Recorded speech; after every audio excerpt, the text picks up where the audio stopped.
我話我做蚯蚓研究嘅時候，啲人就會話蚯蚓好核突啊，即係我好唔中意佢哋啊咁樣。冇睇佢好似條條一樣樣咁樣，冇乜特別。蚯蚓嗰個身體結構係相當奇妙嘅。一個迷思就係蚯蚓唔係蟲嚟嘅，即係我諗大眾都有個概念，就係落完雨就會見到蚯蚓啊。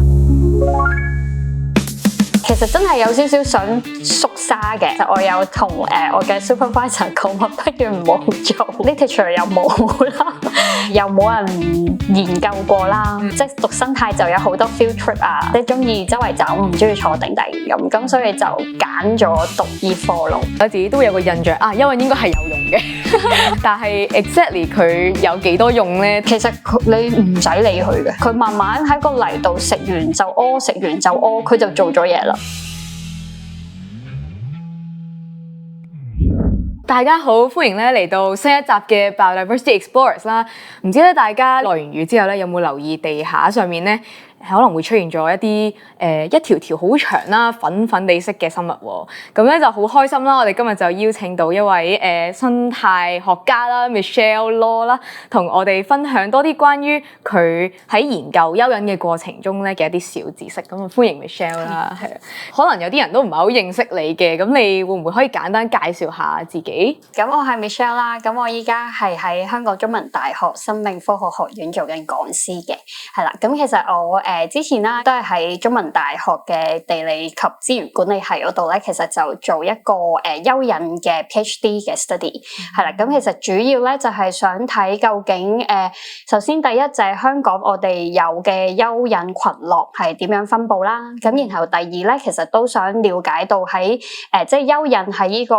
生物圈啦，即係喺呢個 ecosystem 入邊，其實佢嘅 function 係點樣嘅。咁在這之前咧，其實我自己都有做一啲環境教育嘅研究啦。咁然後亦都其實我係生態學畢業嘅，即係研究蚯蚓，我諗都真係好少人會聽過。你係點樣開始對蚯蚓有興趣，同埋你點解會選擇突然間讀一個 PhD 就係去研究土壤同埋蚯蚓嘅？其實都幾有趣嘅嗰個經歷。係啦，咁我頭先講啦，因為我嘅本科嘅 training 其實係生態，咁但係當時咧學嘅 ecology 咧，好多都係一啲 above ground ecology， 即係譬如話我哋會學森林啊，會學fresh water 啊，會學 marine 啊咁樣，咁但係咧就因為機緣巧合咧，咁就去咗中文大學嗰邊啦，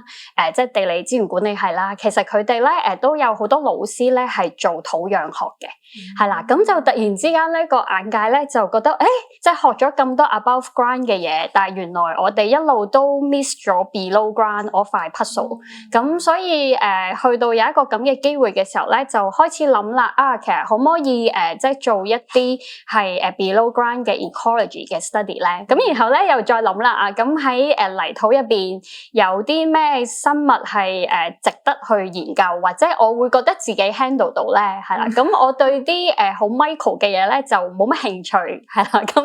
就中意啲大隻啲少少係啦嘅生物，咁就突然之間就覺得蚯蚓即係都幾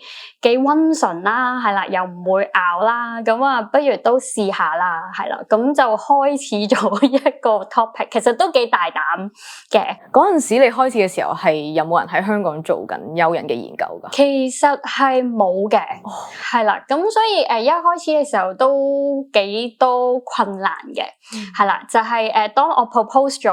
我想做蚯蚓俾我 supervisor， 咁佢就哇正啊，即係蚯蚓好喎，得意喎咁樣，咁就洗濕咗個頭。咁但係咧後尾咧，我一路做嘅時候咧，就發現首先第一啦，香港冇 literature 啦。即係其實 even 一個 checklist on earthworm 咧，其實都冇嘅。即係連個物種有幾多隻物種都唔知。唔知嘅。咁當時一開始咧，就淨係一啲好零星嘅即係 record 係啦。咁通常我啲 record 咧都係講緊係已經1930幾年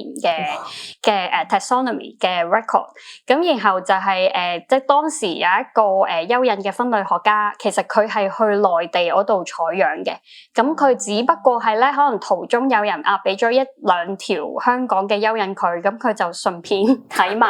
好似好彩啦，因為即係 Hong Kong U Professor Hill 係啦，咁佢當時咧，其實佢就唔係主要做優人，但係其實佢都係做好多一啲即係陸地嘅研究啊。咁佢喺其中有一個嘅 FYP 同學度咧，其實有做過優人，係啦。咁就所以其實一開頭可以攞到嘅資料咧，就得咁多隻，就係得嗰一個同學做過嘅，係啦。咁研究係啦。咁其實真係有少少想縮沙嘅。係啊，我一下即係其實我有同我嘅 supervisor 講話，不如唔好做啦，不如轉 topic 啦。係啦，我咪應該轉 topic 咧，都好感恩喺即係喺開始覺得有少少走投無路嘅時候咧，就認識咗台灣嘅陳宗榮教授。大家見面嘅時候咧，佢就好得意，佢就話係啊，因為我都好好奇點解香港會有個小女生，即係啲台灣係啦，點解有個小女生話佢中意蚯蚓咧咁樣？咁佢就覺得講得話會研究蚯蚓嘅應該都係好人嚟嘅，咁所以我就即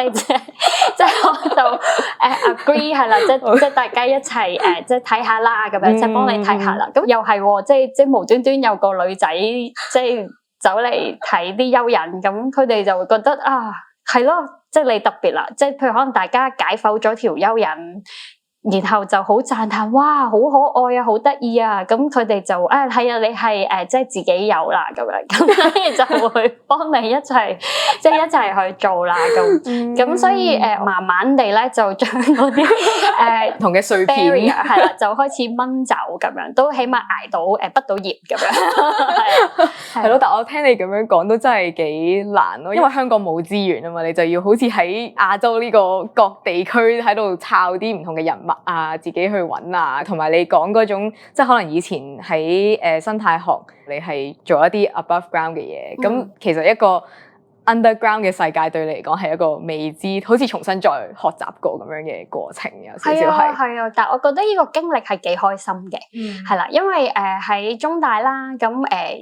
周桂昌教授其實佢係即係做土壤學係好專業嘅，咁嗰陣時就即刻即係去 sit 佢堂啊，係啦，做 TA 啊，咁就學咗好多嘢，咁亦都加上其實喺自己讀 PhD 之前咧，都參與好多唔同嘅森林研究啦，好似都感覺將嗰個碎片就將 above ground 就慢慢延伸到落去 below ground，咁就突然之間，原來嗰個即係生態圈係咁樣通嘅，即係原來係咁樣去聯繫嘅。係咯，咁我相信你都經歷咗好多啦喺呢個 PhD。如果翻去你自己咧，其實你細個嘅時候係咪都一直對生物有興趣，同埋係咯，你係點樣走到去決定去讀生態學呢一條路啊？細個對於即係大自然嘅認知咧，就係靠電視嘅，係啦，咁因為即係都係住喺市區度啦，係啦，咁其實都唔係話好多機會去接觸嗰個大自然，咁但係咧細個咧咁都多謝阿媽嘅，就係佢都幾會鼓勵我哋睇嗰啲 BBC 啊，即係 National Geographic 啊，係啦，即係明珠台會播嗰啲咁樣啦，咁其實可能佢只不過係想我哋唔好睇嗰啲劇集，係啦，咁即係有啲有益啲嘅嘢，係啦，有啲有深度啲嘅嘢咁樣，咁但係咧。又睇下，發現自己好中意咯，係啦，即係哇，我啲大草原啊，或者個深海原來咁有趣啊，咁，但係咧，其實一路都冇覺得係可以成為自己一個興趣，或者直情可以成為自己 career 嘅嘢嚟嘅，咁就直到咧到大概中學啦，咁即係要公開考試啦，咁開始諗要讀咩科嘅時候咧，咁又機緣巧合咧，我就遇到有一個大哥哥啦，咁佢當時咧其實係做緊環團嘅，咁佢喺海下嗰度做嘢，咁然後我又咁啱，即係嗰陣時中學可以去海下嗰度考察。跟住我見到佢撞到佢，突然之間覺得哇咁正嘅，佢個 office， 即係個 office 係對住一個大海洋啦，跟住又好即係又可以出 feel 啦，即係唔使坐定喺 office， 咁我就突然之間覺得好似都係一個理想嘅職業喎，即係都好啱自己喎，咁即係讀生態就有好多 field trip 啊，又可以去 overseas trip 啊，咁所以咧就即係啱自己啦，即係中意周圍走，唔中意坐定咁，所以就揀咗讀醫科咯。即係可能以前唔係好識得讀書啦，即係其實處理公開考試就唔係處理得好好，咁但係可能去到後尾真係讀啲自己中意嘅嘢，咁就覺得原來係即係好似開咗對眼咁樣。我自己嗰個 study， 我除咗想知道究竟香港有幾多個即係有幾多 species 或者有啲咩群落之外，其實我自己都好想知，其實蚯蚓喺呢個生態系統入邊擔當啲乜嘢角色啊？係啦，因為可能喺我哋自己讀生態學嘅時候咧，其實好多時咧都會overlook 咗佢哋嘅。可能大眾或者我咧自己都有個印象啊，蚯蚓應該係有用嘅喺個生態系統入邊，但係 exactly 佢有幾多用咧，同埋對個生態系統有幾大嘅重要性咧，又真係唔係太清楚咯。佢究竟有用冇用咧？喺我嘅即係我嘅 study 入邊咧，就發現唔同嘅人咧係會有唔同嘅睇法嘅。可能我哋讀生態嘅人就會覺得decomposer 即係分解者一定係好好啦，即係可以幫手成個養分循環啦。當時我都有訪問下或者去問下一啲農夫嘅。其實佢哋係好唔中意蚯蚓嘅，即係對佢哋嚟講，佢哋覺得蚯蚓係害蟲。係啊，即係我都試過問一啲當然啦，依家有一啲譬如純上有機耕種或者係有啲再生農耕嘅農夫咧，佢哋就會覺得蚯蚓係正嘢嚟嘅。咁但係始終有一啲傳統農業嘅農夫咧，佢就會對蚯蚓覺得係害蟲啦，會食咗佢哋嗰啲菜嘅根啦，係啦，或者譬如有一啲係草地管理嘅人，其實佢都係唔中意蚯蚓嘅，即係佢覺得會破壞咗佢嗰個草地嘅，都係因為咁樣嘅原因咧，就都想不如就即係都將佢論落去，即係一啲 quantify 到嘅。我哋成日都會講碳匯啦，係啦，即係尤其是依家我哋有極端天氣，有 climate change， 我哋點樣可以儲到啲碳喺我哋呢個即係環境入邊咧？咁其實除咗你我哋成日講話要保育熱帶雨林，將啲碳儲落去啲 biomass 度，其實泥咧係好緊要嘅，係即係其實泥咧，如果我哋將 soil 加埋我啲 biomass 咧，佢係差唔多第二大嘅碳匯嚟嘅。biomass 係即係譬如一啲樹啊、成啊咁樣，係啦，即係一啲生物，係啦，生物嘅嘢。譬如我哋有時一啲好 layman 嘅睇法就係有蚯蚓咧，啲泥咧就會肥沃，咁會肥沃咧，種嘢就會好啦。係，其實呢個係啱嘅。OK，咁但係如果我哋喺一個比較學術嘅層面嚟講，其實咪就係係因為有蚯蚓嘅存在，佢哋嘅活動會將泥入邊嘅 organic matter， 即係一啲有機物，將佢 fix 咗落去一啲泥土嘅particle， 即係我啲顆粒嗰度。咁其實就係將啲碳咧，好似用膠水黐咗落去啲泥嘅粒粒嗰度，就綁埋一齊。係啦，綁埋一齊，將佢結合咗做一啲我哋叫做 aggregate 嘅嘢。咁當佢越儲越多，因為佢每日都要食啦，佢要排便啦，咁佢一路活動嘅時候咧，其實你會慢慢地咧改變咗你泥土嗰個結構。咁其實你個泥土咧，慢慢地會越嚟越多碳喺入邊。係啦，咁所以於是咧，其實第一就係你去到最尾都係你個泥會肥沃啲啦。但係咧，到依家現今我哋會比較着重嘅咧，就係其實佢就可以幫手將一啲大氣嗰度嘅碳咧儲咗落去個泥嗰度。咁只要佢嗰個泥係唔受干擾嘅，其實佢就可以幫到手我哋去即係解決嗰個climate change 嗰個問題咯。咁所以其實大家可能以為係好簡單嘅一個 process， 都唔係真係咁簡單。即係一啲傳統啲嘅農夫聽到研究蚯蚓嘅時候，係咪會有少少不解或者有啲厭惡咁樣咧？佢哋會覺得有咩好研究？因為其實又啱嘅，喺佢哋嗰個嘅工作入邊，其實佢成日都見到。咁我最多聽到嘅就係開田嘅時候，其實會斬斷咗好多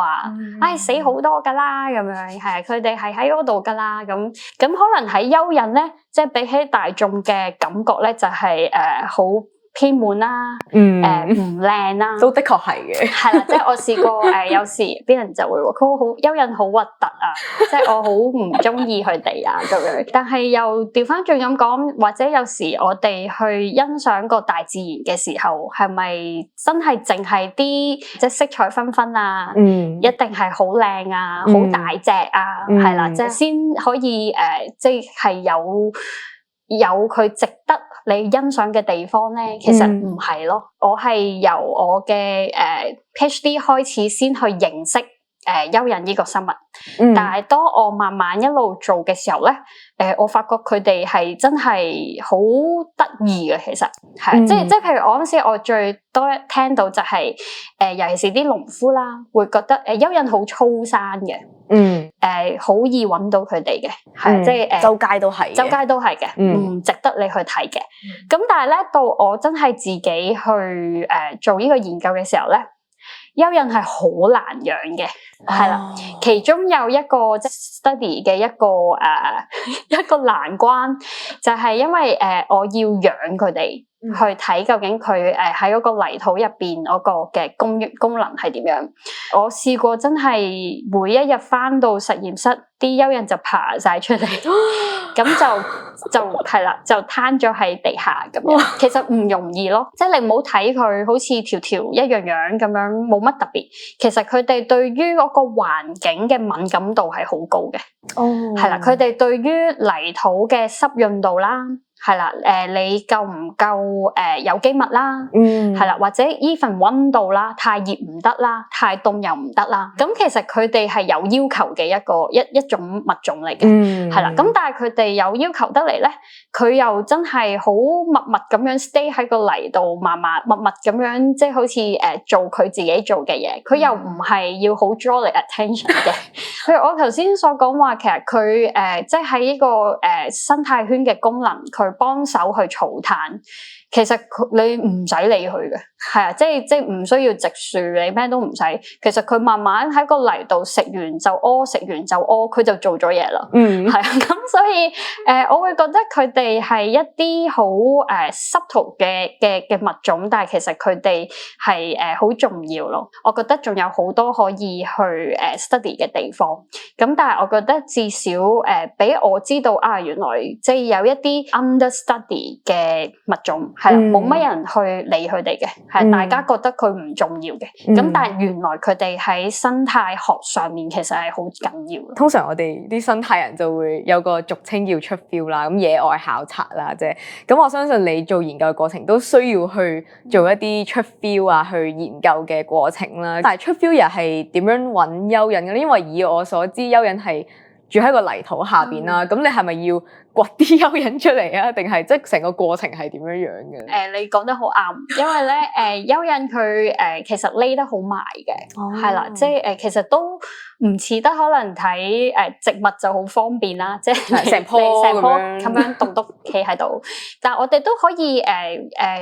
即係揾到一啲 hints 嘅，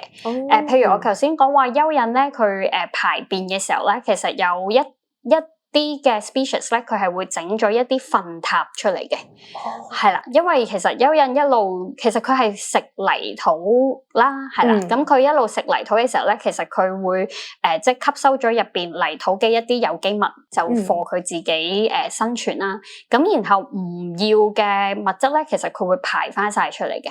係啦。咁當佢一路排嘅時候咧，其實佢就會形成咗好多糞塔，就係我啲 earthworm cast，係啦。咁所以我自己出 field 嘅時候咧，就會周圍去睇邊個地方會多呢啲蚯蚓塔咧，係啦，即係呢啲糞塔咧。咁如果有嘅，咁即係證明一定即係起碼都有啲蚯蚓喺度排便，咁佢先會有噶嘛，即係有佢嘅足跡喺度。係啦，有佢嘅足跡喺度啦。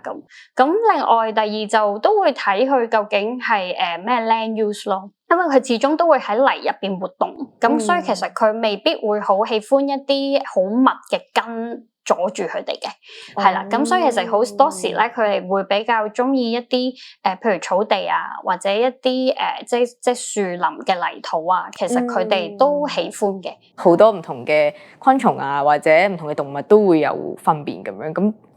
有咩唔同咧？佢同其他動物嘅糞便，我哋都可以喺佢嗰個外形嗰度分到嘅，係啦。咁譬如頭先講話啊，其實可能有其他動物，譬如可能鵝啦，佢哋有時都會掘一啲窿，跟住會有啲糞塔喺度啦。咁其實蚯蚓嘅糞塔咧就都好視乎究竟佢係邊一類即係邊一種 species。咁喺香港咧，尤其是可能喺一啲林區嘅地方啦，即係可能郊野公園啊，或者似森林入邊咧，其實好多時我哋會見到啲糞塔可以好高嘅，係即係10 cm 都有嘅。咁係咪代表嗰度好多嘢食定係？其實都係㗎，因為其實佢蚯蚓做糞塔咧，又係一個好有趣嘅位嚟嘅，就係咧其實佢哋咧通常蚯蚓會用返自己去製造嗰啲管道嘅，係啦，即係地底嗰啲管道。係啦，地底嗰啲管道，咁佢有某啲嘅管道咧係要嚟去 poop 嘅，係啦，咁佢就每次可能佢要排便嘅時候咧，其實佢就會 pat 嗰邊咧就會向上，咁佢就喺即係去到最高點咧，佢就會噴出嚟啦，係啦，即係會放出嚟，好似擠忌廉。係啦，呢個講得好好，係啦，咁佢就會擠咗一劈忌廉，就喺最頂，咁佢又會走，咁可能下一次佢要排便嘅時候，佢又去翻，或者其他嘅蚯蚓又去翻嗰個位，咁佢又再擠多劈忌廉落去咁樣。即係佢有個專屬嘅窿，咁就佢次次都係去翻同一個廁所咁樣。我唔知會唔會係每一個 individual 有一個廁所啦，咁但係佢即係我自己，因為都有養住佢哋，係啦，咁其實就發現佢哋都傾向係會喺翻同一個位度去排便嘅，係啦，咁所以其實蚯蚓嘅糞塔咧，同其他昆蟲咧係有啲唔同嘅，係蚯蚓嗰啲會慢慢搭高搭到好高嘅，係啦，咁可能其他昆蟲嘅糞塔雖然我就即係冇 study 啦，咁但係我見普通咧都係可能喺地下會即係有一粒咁樣四散，係啦，咁所以其實都有分別，咁但係喺香港啦，即係因為我哋有嘅蚯蚓物種咧，原來都唔少嘅，係啦，即係我自己個 study 咧，其實都可以 update 到去差唔多20個 species 係啦，咁所以其實都幾 unexpected 嘅。咁然後當中咧，其實有大部分咧都係同一個 genus，就係 Amyphis 嗰個 genus。蚯蚓嘅分類咧，其實本身就都未係好完善嘅，係啦。咁所以咧喺香港啦，或者東南亞洲地區咧，其實普遍我哋都係同一個屬嘅蚯蚓嚟嘅。但係咧呢個屬嘅蚯蚓佢都會有一啲共同嘅特徵，就係即係佢哋嘅活動能力比較強嘅。有時如果你有機會即係可能落雨，或者你喺公園或者喺農田。如果你遇到一啲軟蠻引屬啦，即係 Amyphis 係軟蠻引屬嘅蚯蚓，有部分有啲嘅 species 咧，你掂佢咧，佢會咁樣跳起嘅，係呢個係一個咩行為嚟㗎？佢嚇親定係點樣？其實佢都係嘅，佢應該係其中有一個係一個 self defense 嘅行為嚟嘅，即係佢跳走咯。係啦，即係等你以為佢好勁咁樣啦，係啦，咁所以其實喺外國咧，有啲會形容我哋嘅軟蠻引屬咧叫做 jumping worms， 係啦，因為喺外國咧，即係可能喺西方或者歐美地區嗰啲溫帶地區嘅蚯蚓咧，其實佢哋係比較慢嘅。因為佢哋比較大條慢啲嘅，咁所以咧我哋亞洲區即係可能係tropical、subtropical 咧就比較 aggressive 啲嘅，即係佢哋會咁樣形容嘅，係啦，即係好活潑嘅，活潑啲嘅，係啦，跳啲嘅，係啦，咁所以呢個都係蚯蚓得意嘅地方，因為其實佢首先蚯蚓佢哋係環節動物啦。我自己做好多教育推廣嘅時候，一個迷思就係都唔係迷思，係一個 truth 嚟嘅，就係蚯蚓唔係蟲嚟嘅，係啦，大家要記住，蚯蚓唔係昆蟲嚟嘅，係啦，蚯蚓係一啲叫做環節動物，係啦，咁所以如果有即係你有機會去 close up 望一條蚯蚓啦，其實咧佢係一圈一圈嘅肌肉咧連成做一個個體嘅，即係你會見到都有一條一節節咁樣嘅。係啦，佢係一節節嘅，咁佢中間係中空，咁所以入邊咧就會有佢嘅一啲器官啦。所以其實佢咧係可以自由控制咧，佢究竟要放棄邊一節嘅肌肉嘅。係啦，咁所以點解好多時咧，我成日都聽嘅，有啲中意釣魚嘅人咧，就會覺得會切斷啲蚯蚓去餵魚，係啦，或者去釣魚。咁其實咧喺自然界入邊啦，其實蚯蚓佢遇到獵物或者佢受驚嘅時候咧，其實佢都有能力自己自斷自己條尾嘅。咁如果即係我唔鼓吹大家試啦，咁但係咧其實佢係可以好快咧將譬如尾巴嘅部分咧，其實通常都係對於佢哋嘅生存冇咁重要嘅，係啦，冇乜啲重要嘅器官喺尾巴嗰邊嘅。咁佢哋如果譬如真係有譬如雀仔或者有一啲即係大隻啲嘅昆蟲要捕獵佢哋啦，咁其實咧佢會即刻將其中一節嘅肌肉收緊，咁佢就會斷噶啦，後面嗰個尾巴就會甩出嚟，係啦。咁其實佢個頭嗰邊咧就可以即刻逃走啦，係啦。即係其實我諗同鹽蛇啊，係啦，嗰啲嘅壁虎嗰啲都有啲似，係啦，嗰個機制都有啲似。哇！咁其實如果咁講，即係蚯蚓其實成條都係肌肉嚟嘅。係啊，都可以咁講。其實佢係一個環嘅肌肉。係啦，咁然後入邊就係一啲嘅即係一啲嘅器官咁樣，係啊。當你研究蚯蚓或者你去即係專心留意下佢哋嘅時候咧，其實我成日都會俾佢哋即係哇驚豔到個位咧，就係其實就算一條幾細嘅蚯蚓咧，其實香港嘅泥土係好實嘅，即係嗰個即係 compaction 好犀利嘅，係，但係啲蚯蚓都轉到入去。係啊，就算佢係一條細嘅蚯蚓，其實佢都捐到落去一啲好實、好硬嘅泥入邊，係咁，所以其實你可以幻想到佢嗰個肌肉嘅力度其實係好厲害嘅。試過有一次嗰個經驗就係喺尖沙咀嗰個叫柏麗大道，係柏麗大道，你會。即係其實係普通一個石屎地，咁可能佢有啲即係街磚咁樣啦，然後有一條嘅蚯蚓，佢係可以喺街磚同街磚中間嘅泥捐咗入去咯。哇！但係一個尖沙咀嘅鬧市嗰度。哇！即係其實原來市區都有機會可以，因為本身你講話蚯蚓住泥土，咁我就會覺得咁市區其實我哋都鋪晒石屎地啦，咁其實都好難睇到。但係你咁樣講就覺得咁樣都得。好神奇，係啊，其實佢哋都幾厲害。譬如有時市區可能佢即係表面鋪咗磚啊，或者鋪咗石屎，其實佢咧只要 reach 到入邊嗰個泥咧，其實佢都可以轉到落去嘅。當然啦，喺市區嘅地方咧，就通常會比較容易揾到一啲係外來種嘅蚯蚓，係啦。咁會唔會話係因為外來種嗰個活動能力強啲，定係適應嘅能力強啲？未有好仔細嘅研究，咁但係咧喺香港啦，即係喺一啲即係市區嘅地方咧，其實我哋通常都好易揾到我隻黃頸卷蠅嘅，係啦，咁就其實佢咧係一隻即係全球都好 common 嘅 species 嚟嘅，咁佢咧反而調翻轉，就係咧佢嘅活動能力咧係好低嘅啫，佢只要出現咗喺個泥度，佢就捲埋一嚿，佢就唔喐噶啦，咁但係咧佢就可以咧喺一啲好實好硬嘅泥土咧，其實佢都可以stay 到喺入邊，係啦，咁所以就都可能係因為咁樣，佢就比較容易喺一啲harsh 啲或者啲泥土冇咁即係有營養嘅地方，佢都可以生存到。咁你自己出 field 嘅時候，同城市嘅環境好唔同啦，你會唔會有啲好神奇嘅經歷係你覺得你一生都會記得嘅咁樣？其實咧做蚯蚓嘅研究嘅 field work 咧，其中一樣咧就係天氣好緊要嘅，即係我諗大眾都有個概念，就係落完雨就會見到蚯蚓啦。係啊，佢會捐出嚟。係啦，佢就會捐出嚟啦。咁其實係真，即係會係咁嘅，因為咧其實蚯蚓咧佢對於泥土嗰個濕潤度係好敏感嘅。有時啲人就會問啦，點解落完雨會多咗蚯蚓會爬上地面咧？佢哋係咪浸親咧？其實就應該唔係嘅，係啦。其實蚯蚓可以短時間喺水入邊活動嘅，即係如果講俗啲就係佢識游下水嘅，係啦。咁但係咧，其實好多時咧係因為落雨，如果連續落幾日雨啦，咁其實係講緊泥土入邊嘅空氣嗰個氧即係氧氣嗰個嘅含量越嚟越低咧，其實佢哋係因為冇氧氣，所以先捐出嚟嘅。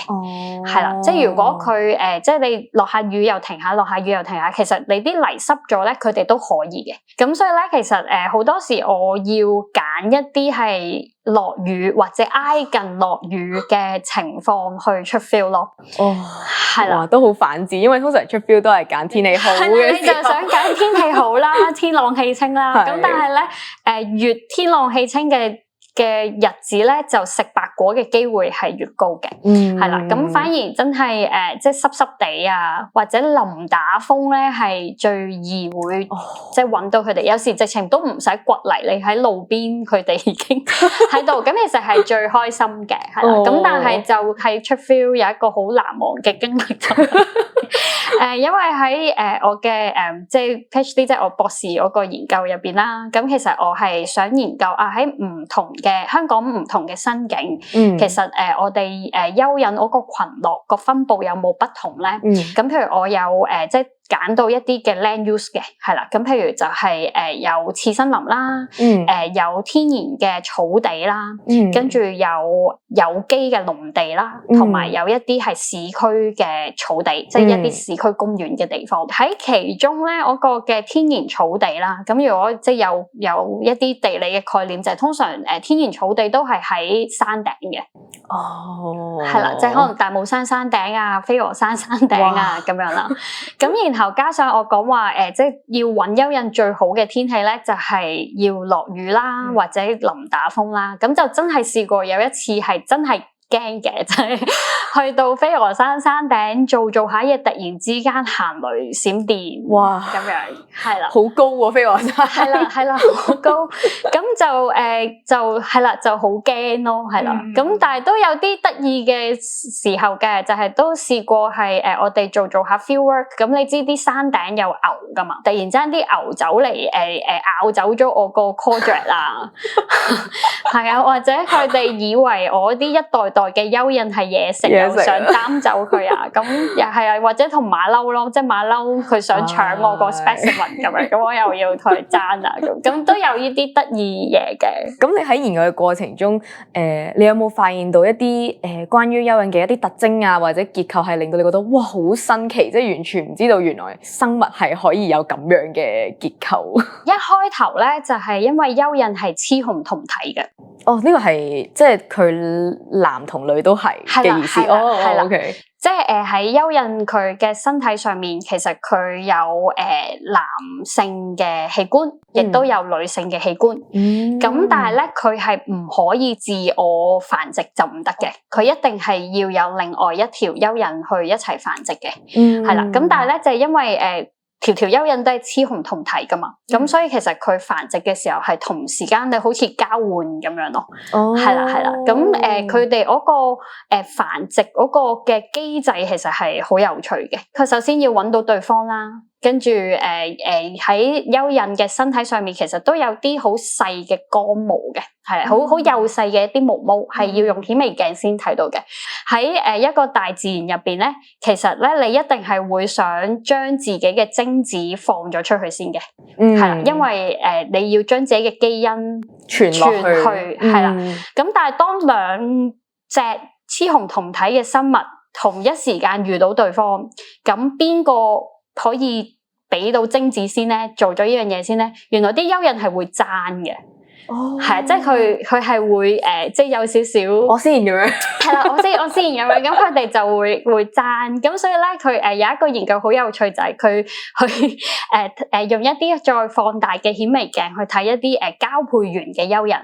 原來咧佢哋嘅身體上面咧係會出現一啲打鬥嘅痕跡嘅，係啦，即係佢有啲剛毛，原來係就係幫佢哋咧去揾一個有利嘅位置。係啦，首先可以邊一個可以將自己嘅精子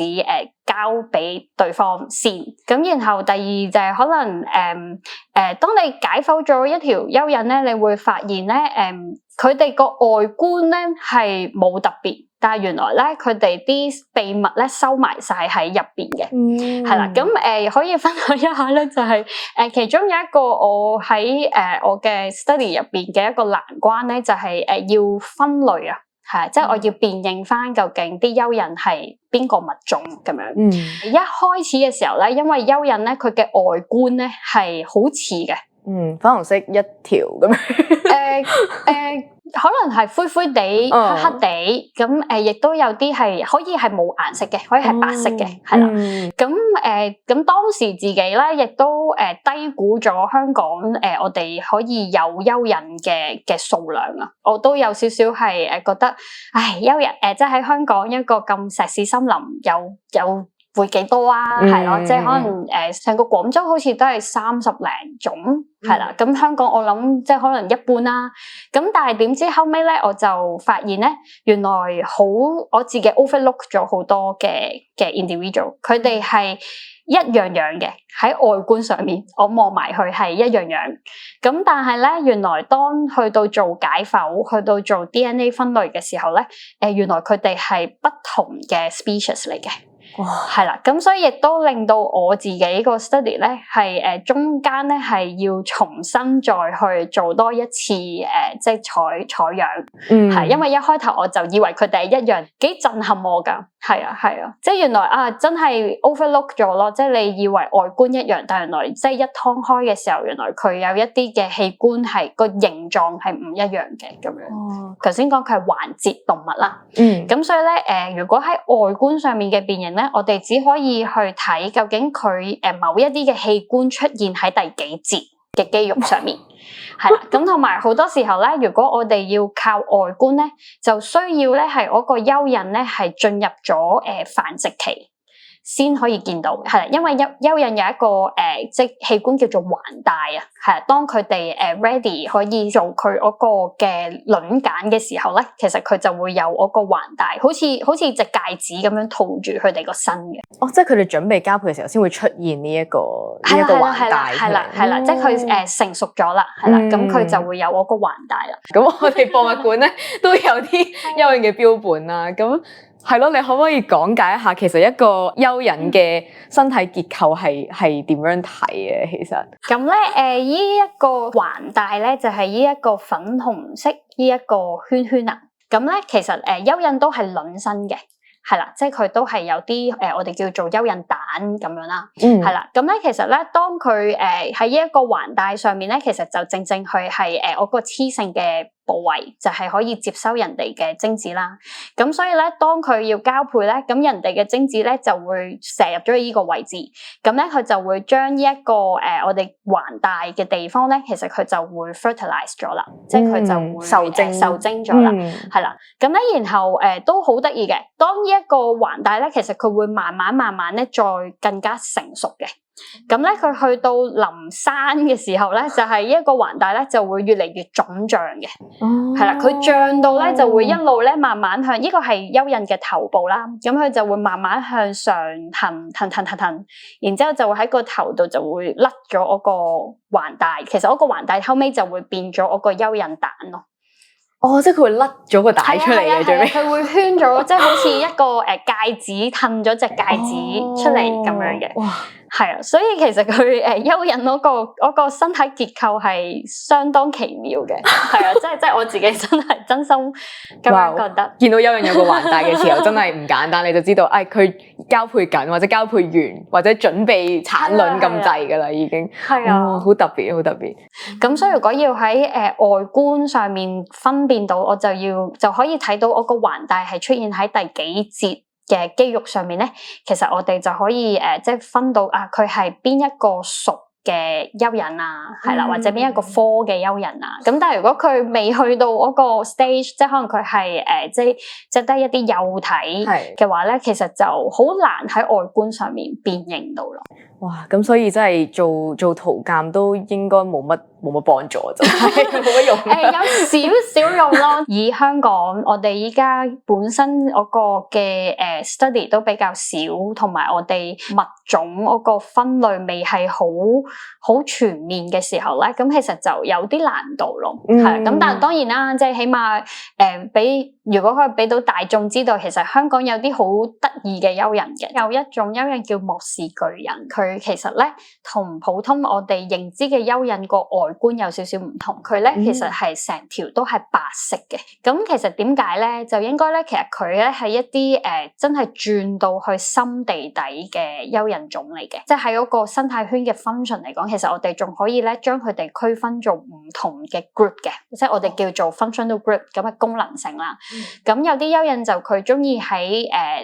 地面嗰度活動嘅，可能佢食一啲枯枝落葉嘅。咁有啲蚯蚓咧就中意喺泥土嘅淺層度活動，係啦。咁佢譬如頭先講啲糞塔，咁佢可能中意喺淺層嘅地方有一啲向橫啊、向直啊嗰啲嘅管道啦。咁然後咧，仲有一 group 咧就叫做深層嘅蚯蚓，咁咧佢就中意捐落去比較深啲嘅地方，係啦。咁啊平時唔係好上嚟嘅，咁佢可能夜晚佢活躍嘅時候咧，先直上直落咁樣上翻去地面食下嘢，咁樣又捐翻入去噶啦。咁其實都可以理解到咧，如果嗰條蚯蚓咧，其實佢係即係好白色嘅話咧，其實佢有機會都係喺一啲泥土比較深層嘅地方去活動。啲深層嘅蚯蚓咧，佢通常嗰個體積會大啲，係啦，會大條啲。咁都理解，因為佢如果係深層嘅蚯蚓，其實係講緊佢分分鐘可能佢個管道係可以over 30 cm 或者以下嘅，係啦。咁所以佢就即係 even 喺我個 study 咧，就深層嗰隻就比較粗大，係啦，咁強壯啲，係啦。咁嗰種蚯蚓都幾得意嘅，係喺草地、天然草地容易啲揾到佢哋。咁佢咧喺個泥入邊咧，因為都要即係掘泥去揾啦。咁佢喺個泥度咧，佢好得意喎，佢會自己打結嘅喎。係啊，即係佢好粗嘅。其實我隻蚯蚓係比較大條同埋粗大嘅，咁佢就會喺個泥入邊咧就打一個結，因為我都見過幾次都係咁。咁佢打咗結咧，佢就會 stay 咗喺嗰個泥度，咁就好似喺度休息咁樣噶啦。係啦，咁佢係有時咧就都會喺泥土表面見到佢行過，咁但係就唔多見嘅，因為佢真係成條係白雪雪。第一下我都有諗過佢係咪真係蚯蚓咁樣啦，係啦。咁所以我覺得我個物種就都幾 impressive 嘅，係咯。頭先講打結係有冇？係咪仲研究緊，定係有冇啲咩原因？其實我諗係佢自己可能好似我哋 hea 嘅時候，翹腳係啦，或者你有一個舒服嘅形態，咁我估啦，係咯。除咗一啲特別嘅結構啦，我哋有講，你都有提到啊，香港其實比你想象中嗰個蚯蚓嘅物種嘅多樣性係比你想象中高好多。你而家喺香港暫時揾到幾多種嘅蚯蚓物種，同埋有冇啲特別嘅物種可以介紹下俾觀眾朋友知道？其實咧，我喺香港如果係即係我嗰個嘅 study 啦，有記錄上面嘅咧，其實大概係有17種嘅。咁當中咧，其實有好多嘅蚯蚓咧，其實都喺中國都有記錄嘅。當中咧，即係喺17種以外咧，其實都有我諗大概係四個物種到啦。科學層面上面咧，我哋未揾到佢有記錄過。咁但係呢個就再個古仔就要遠啲啦，係啦，咁就要再更加即係進一步 verify。總共啦，即係如果咁樣講，就嗰個嘅study 入邊咧，其實都有 over 20種嘅蚯蚓係記錄到，係咁當中其實都有分係本地嘅蚯蚓種同埋外來嘅蚯蚓種嘅，係啦。咁其實有大概2至3種係外來嘅蚯蚓咯，係啦。咁普遍都係出現喺啲市區公園同埋一啲農地啦。咁所以我哋都估應該係即係可能喺譬如種嘢啊，係園藝啊，可能佢運咗啲入嚟，咁其實都會有呢個機會。依家係有一啲嘅本身喺熱帶嘅蚯蚓咧，佢就傳咗入去歐美溫帶嘅地方，咁因為我哋嘅蚯蚓咧，就好似頭先咁講有 jump 啦，係啦，好 aggressive 啦，咁其實咧就變咗係佢哋嘅 invasive species 咯，即係一啲就變咗佢哋嘅外來種啦，係啦，仲要係具入侵性添。頭先講到講咗好多關於蚯蚓唔同嘅特徵啊咁樣啦，咁如果俾你揀其中一個蚯蚓嘅物種啦，可能喺香港啦，我哋可能會比較容易啲揀。你會覺得邊一個蚯蚓嘅物種你係覺得最特別同埋最吸引你？其實咧有一個物種咧，我係好想揾到佢嘅。哦，未揾到嘅啫。係啦，其實佢喺1935年咧，係香港有記錄咧，有一隻叫做香港軟蠻人，咁就係 Amethus hongkongensis 咁樣嘅。哦，係啦，咁佢喺當時嘅描述咧，就話喺香港仔薄扶林呢一帶咧，就係記錄到嘅。係啦，咁咧。但係因為佢係 hongkongensis 啦，係啦，即係以香港命名啦，即係淨係香港有定係？其實都冇乜資料，係啦。咁總之佢我個記錄就係用咗香港嘅一個標本，係咁。我頭先講就係因為其實係1935年有一個蚯蚓嘅分類學家，佢叫做陳義。咁其實佢當年咧就係係要去內地嗰度做即係一啲蚯蚓嘅分類嘅，咁就係途中咧就有啲人可能零零星星就俾咗一啲香港揾到嘅蚯蚓佢，咁佢去描述，咁於是咧佢就描述咗一種咧就係香港軟蠻人啦，係啦，咁其實呢一個物種咧係我自己都好想可以睇下揾唔揾得翻佢出嚟，喺我哋嗰個城市嘅發展變遷得好快，咁你知。即係就算你雀仔，咁可能你一個新境破壞咗，或者佢起咗樓，咁起碼佢都可以飛去第二度啊，或者佢去遷離其他地方啦。咁但係喺一啲土壤嘅生物咧，其實佢哋嗰個嘅 home range 即係居住啦，或者佢可以遍佈嘅距離咧，其實係唔遠嘅。係啦，咁所以就變咗可能一啲即係城市嘅發展啊，如果佢嗰個泥土係受咗干擾，或者直情已經變咗石屎啦，咁其實就好容易冇咗嗰種生物啦，係啦，即係個物種就會可能唔見咗啦，或者佢消失咗啦。咁所以其實自己就好想喺香港可唔可以揾得翻佢咯？你頭先都有提過，蚯蚓其實對於 greenhouse gas 啊一啲碳排放咁樣嘅議題係有啲拉能嘅。你嘅研究而家係咪可以已經 quantify 到佢哋對於呢個 climate change 嘅影響係有幾重要咧？蚯蚓嘅存在咧，其實佢當然就會影響到泥土嗰個嘅溫室氣體排放。咁因為咧二氧化碳，咁因為我哋呼吸，其實人呼吸都會有二氧化碳放出噶嘛。咁所以其實咧越多蚯蚓喺個泥度咧，咁佢喺短期咧係真係會令到個二氧化碳增高咗嘅，係啦，因為佢會呼吸啊嘛。咁但係咧，如果我哋將嗰個嘅 time scale 延長啦，係我哋睇下佢嗰個嘅長遠嘅影響嘅話咧，其實因為蚯蚓咧，佢一路喺個泥土入邊存在咧，其實佢係會改變泥土嘅結構嘅。喺佢轉窿嘅時候咧，其實佢會令到泥土嗰個嘅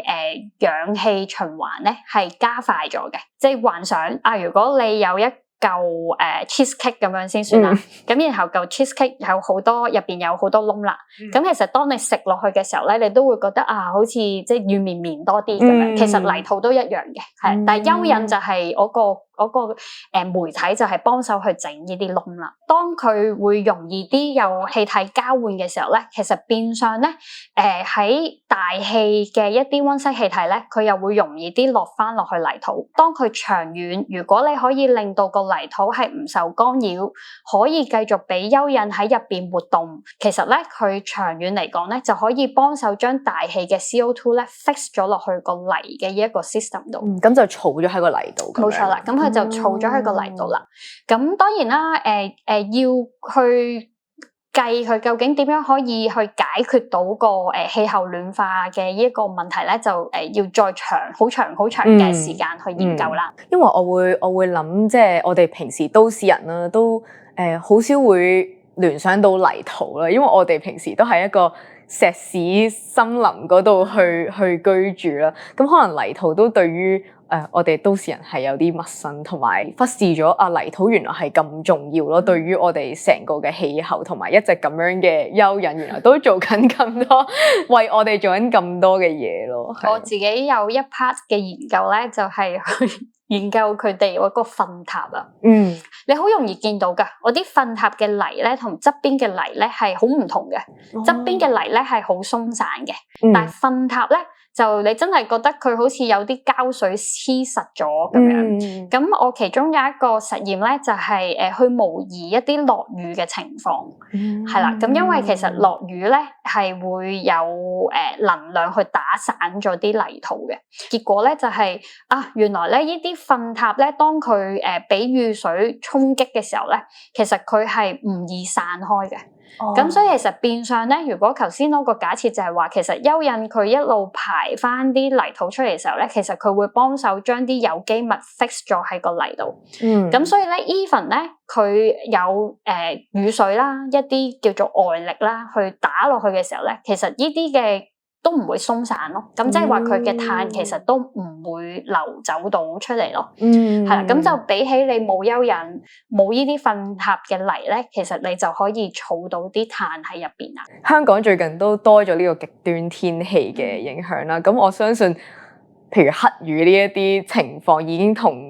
你講嗰種有啲雨水滴落去啊打落去已經好唔同。咁越嚟越多呢啲黑雨嘅時候，係咪都會沖散咗呢啲糞塔咁樣咧？其實會㗎，係啊，因為譬如蚯蚓咧，佢會做一啲嘅管道，其實呢啲管道好緊要嘅。譬如頭先講話你可以幫手將啲氣體交換啦，係啦。咁另外咧就係你可以幫啲泥土疏水啊，係啦。咁但係咧，如果我哋 keep 住有呢啲極端天氣